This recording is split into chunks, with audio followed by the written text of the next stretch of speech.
is RTV6 News at Noon, working for you. So the IVLC is in support of a special session to implement a ban on chokeholds, racial profiling, and no-knock warrants.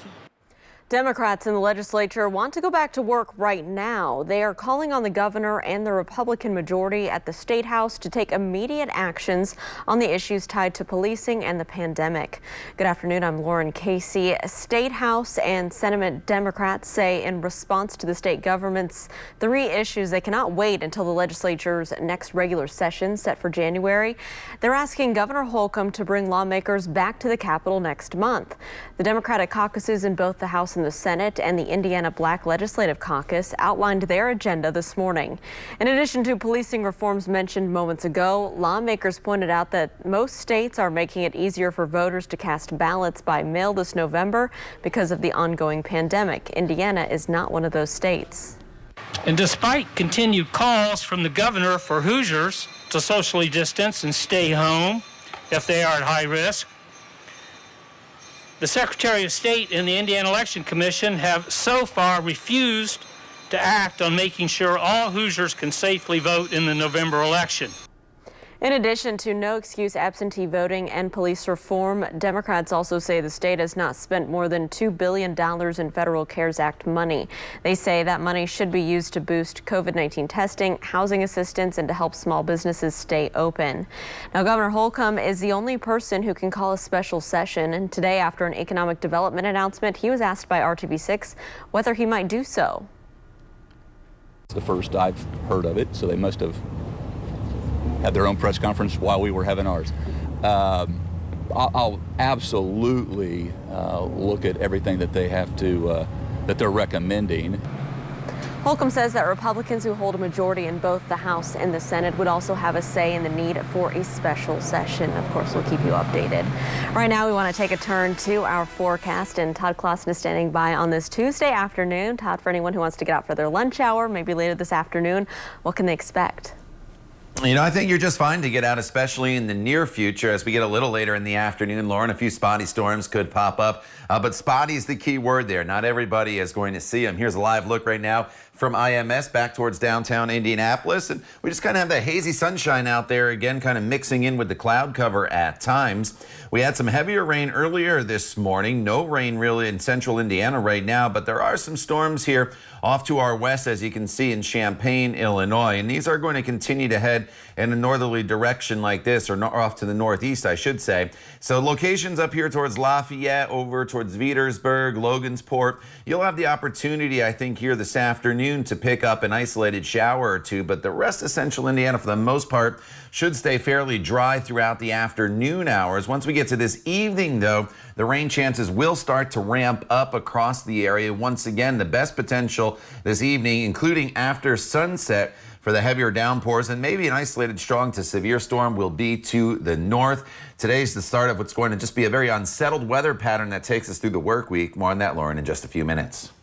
Todd, thank you. Now to an update on the investigation of the police shooting death of Dre'Jon Reed. Call 6 Investigates has learned that the city's request of federal oversight of that investigation may not happen at all.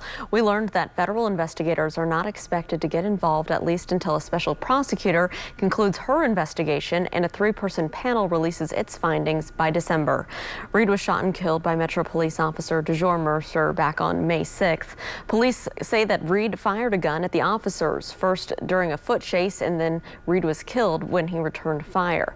Attorneys for Reed's family say that surveillance video Call 6 Investigates shared last month is evidence Reed was not holding a gun at the time.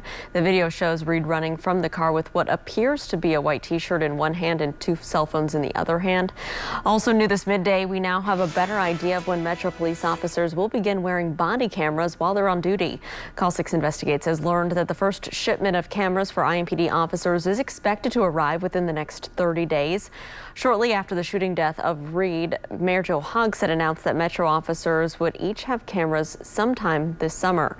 Call 6 has also learned that the creation of a new use of force board that will include civilians is still under review. Details of that board are not expected for several weeks. The new COVID-19 numbers are just in from the State Department of Health. New cases continue to go up. 734 new cases were reported today. A 7-day moving average is now at 752. That's the highest it's been during the pandemic. 20 new deaths were also reported today. That's the most reported in one day since June 27th. The good news is that hospitalizations were flat and that ICU vacancy rate rose slightly to 36.8%. For a few days, Indiana stopped paying out unemployment as the state saw a suspicious uptick in its claims. The payments have been resumed, but those dollars may have been the target of crooks nationwide. The state of Maryland has identified more than $500 million going to scam artists. The state of Washington reports recovering $300 million from a fraud ring that used stolen IDs from the 2017 Equifax breach. Indiana has yet to disclose the scope of its impact. So we don't think that we're exempt from this, but yes, when we did take that time to shut down, we were able to find tens of thousands of claims that were highly suspicious. Now, the other part that's important here is that what that means is that there is something about that claim that shared suspicious factors with other claims. And so since then we've realized some of these cases that we flagged as potentially suspicious, legitimate individuals have came back and satisfied us that they are the appropriate account owner. Well, these $600 payments ended in Friday, July 31st. That's unless it's extended by Congress. Those are only eligible for the $600 will still be able to apply for the state benefit of $390. Well, we know it's almost time for students to head back to college campuses, but it's going to look a little different than the last time that they were there. Next, some of the changes your students will see if they decide to take classes in person. Todd.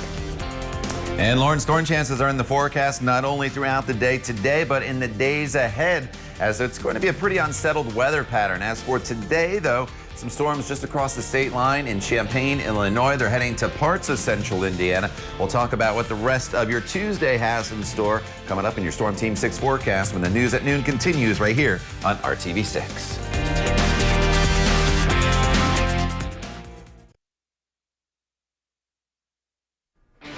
Welcome back. More schools here in central Indiana are delaying the start of their classes due to the pandemic. On Monday, Lawrence Township Schools became the latest Marion County district to announce a delay. Classes there will now begin on August 13th, 10 days later than originally planned. Out in Hancock County, Mount Vernon Community Schools will hold off on starting their year until August 17th. Mount Vernon's school year had been scheduled to begin on July 29th.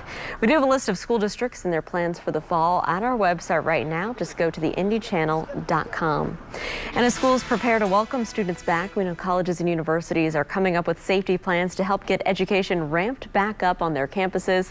Our Alyssa Donovan has the details. Many colleges and universities still have a few weeks before they welcome back students to campus, but in the meantime, they're preparing their safety measures amid the pandemic. We've been hearing from young people and their parents for months.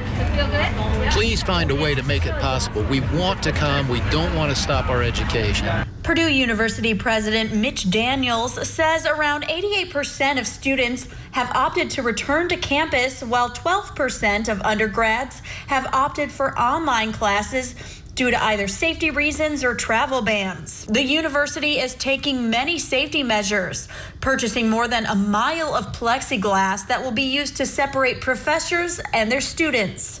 They've also designated 500 beds for those who need to quarantine. I don't think you can do too much when you're trying to protect students, and in our case especially faculty and staff and others who might be more vulnerable than most of our students will be. Students heading to Purdue's campus will be required to be tested for COVID-19.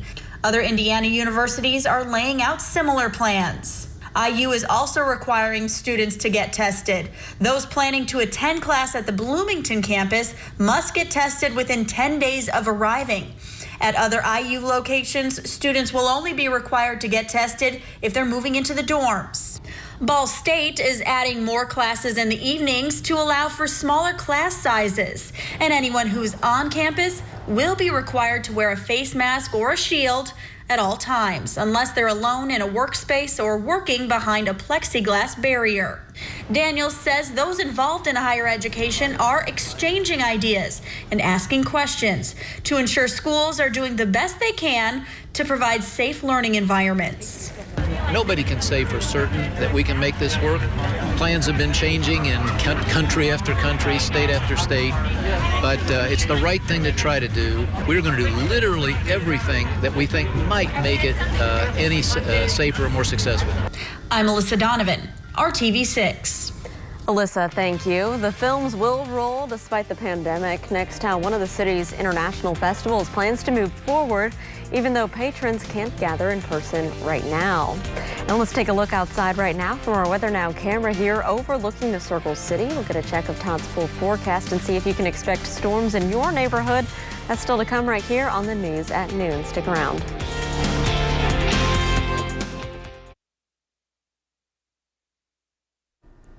Welcome back. There is no shortage of filmmaking talent here in central Indiana, and much of that talent will be showcased this week at Indy Shorts International Film Festival. It's put on by Heartland Film.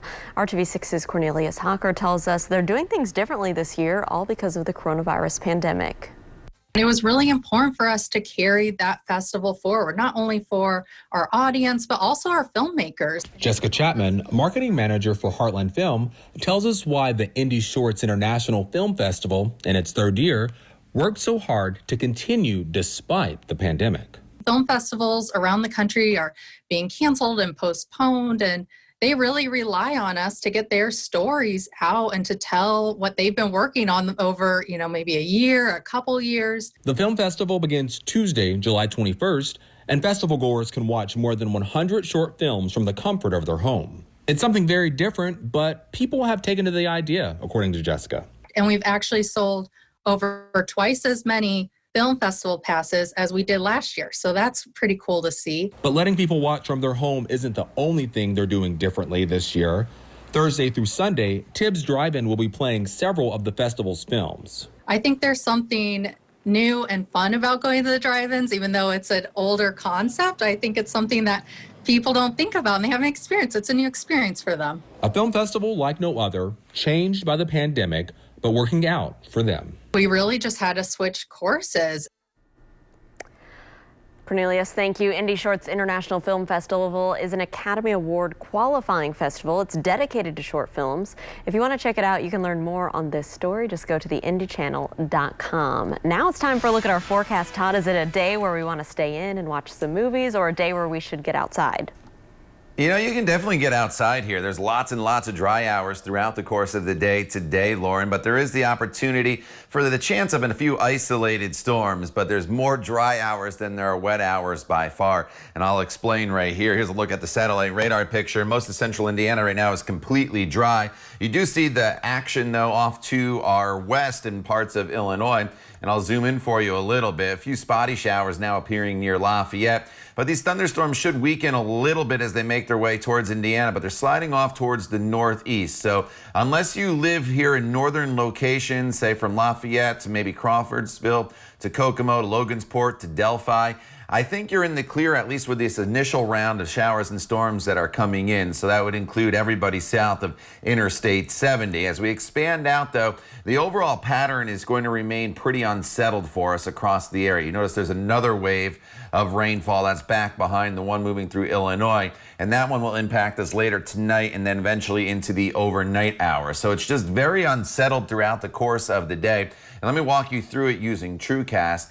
My advice to you is if you're running errands and you're in your car, have the umbrella in the car in case you get caught in one of these downpours. If you're going out on a walk in your neighborhood, just know, especially north of Indianapolis, you'll run the risk of seeing an isolated storm or two here throughout the afternoon hours. But the best chance of storms flaring up will be from sunset, then onward into the overnight hours as that next wave moves through. Once again, the best potential For the heavier rainfall and the stronger storms will be across northern portions of Indiana compared to southern locales. And then even into the early morning hours tomorrow and closer to daybreak, there's the potential for some rain moving through. Now, the Storm Prediction Center has put far western sections under the slight risk for severe storms. That includes Lafayette, back to Petersburg, and Terre Haute. The rest of the area is under a slight marginal risk, in the green. The main threat by far with any of these storms is going to be the potential for some damaging wind. Flooding's kind of the secondary threat since there'll be some heavy rainfall and some areas could see multiple rounds of rain. So just be aware of that. Again, most inclement weather though will be from sunset onward throughout the evening hours and then overnight. Temperatures right now in the 70s. We're going into the mid 80s for your afternoon highs. And then as we work our way throughout the remainder of the week, Wednesday, Thursday, and Friday are basically carbon copies of each other in the sense that the temperatures are right around 87 degrees. There'll be the daily chance of storms, lots of dry hours mixed in as well, so it's not a washout. Then the rain chances will decrease heading into Saturday and Sunday, but as those rain chances decrease, the temperatures increase a little bit. Highs will be near 90 over the weekend and about 92 to 93 degrees, Lauren, as we get into Monday of next week. All right, Todd, thank you so much. Well, for years, people have used skimming devices to steal credit card information at gas pumps. We know that. It happens when you swipe your card when you're checking out at stores. But now, Tim Maniscalco with the Better Business Bureau says that skimming criminals are even targeting the way that you pay for things when you're shopping online. We've talked about this e-skimming, and in the past what it's been is people will put a device on a machine, let's say a gas pump, and when you go to put your card in, it will actually steal the information from your credit card. Well, the scammers have gone a little bit further, and now what they have is they will go in and they will actually get into a website's payment portal where, you're going online and it's a legitimate website. You want to purchase something and you put your credit card in online to make that purchase. The scammers now can sometimes they can get in there and infect that and actually steal that information as you are making that purchase. So until the company actually finds this out, you're having credit card information stolen. Eventually the company will find that out, but you may get your credit card information stolen before they do that. So a couple of things here. Number one, check your statements. Make certain that there aren't some charges on there, something that has shown up that you didn't authorize. And also, some banks are now coming out with what they call virtual credit cards, and this has some additional protection on it, so that if anything happens to your card while it's being transacted in the website, it will alert you and it will decline that. So you might ask your bank about that. But it is still always best to pay with your credit card. So we still tell people the best protection you have is with a credit card. But once again, just be a little bit more vigilant here. The scammers, they're getting more and more sophisticated every time. So just be a little bit more vigilant when you're paying online. All right, Tim, thank you. Well, when we come back, it is time for our Pet of the Week. Say hello to Puffin. We'll show you a little bit more about Puffin and see if he's the right cat for your family. That's when we come back after the break. Stay with us.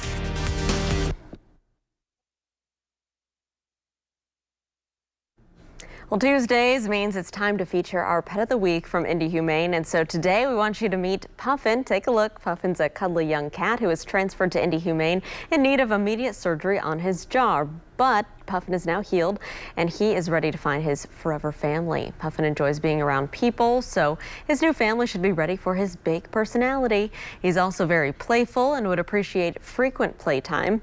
If you're interested in adopting or meeting Puffin, he is available with a $50 adoption fee.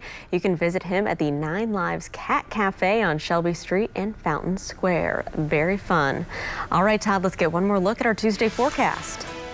All right, most of central Indiana is dry throughout the afternoon hours. The one exception, Lauren, northwestern locations where you see those storms in Illinois, they'll be heading into places like Petersburg, into Covington and Lafayette here throughout the afternoon hours. So if you're north of I-70, some spotty storms within the next couple hours. The bulk of the storm action, though, is going to hold off until after sunset for everybody. But that's when we'll enter the severe weather into the equation, so be aware of that. If you do have evening plans tonight, damaging wind, the main threat. threat. Then scattered storms in the forecast Wednesday, Thursday, and Friday. The heat builds in for the weekend, as does higher humidity, but rain chances decrease for Saturday and Sunday. Lauren. Todd, thank you. And thank you for joining us and making RTV6 your choice for news. Come back and join us for the news at 5 and have a great Tuesday afternoon.